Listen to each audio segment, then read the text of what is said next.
Ce oraș frumos! Ce oraș frumos! Fabrici și uzine! Provin dintr-un sat din județul Iași. Am făcut școala profesională Miu și m-am angajat ca muncitor la fabrica Țesătura.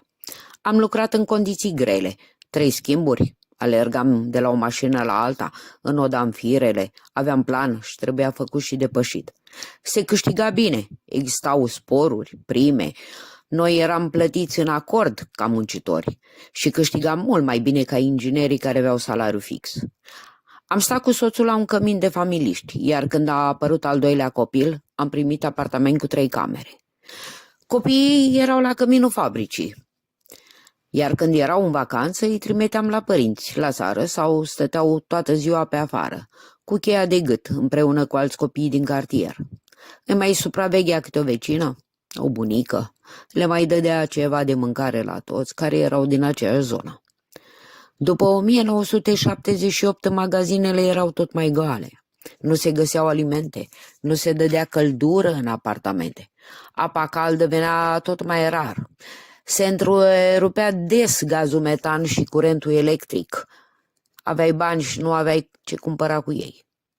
La noi în secție au murit 2 femei tinere că și-au făcut întrerupere de sarcină.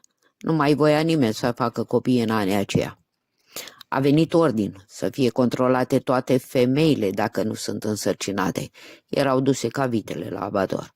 N-a ținut mult, că deși amenințate nu se prea duceau la control și nici doamna doctor de la cabinetul fabricii nu ne mai controla.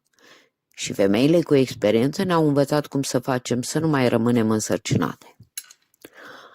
După Crăciun, care se sărbătorea numai în familie, în holul mare a fabricii se aducea un brad împodobit și copiii noștri cântau, spuneau poezii și primeau dulciuri de la sindicat. Îl sărbau pe Moș Gerilă, varianta comunistă a lui Moș Crăciun.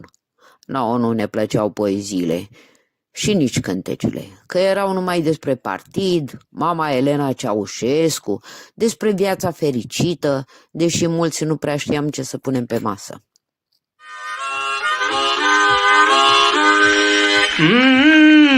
Ce oraș frumos! Ce oraș frumos! Fabrici și uzine!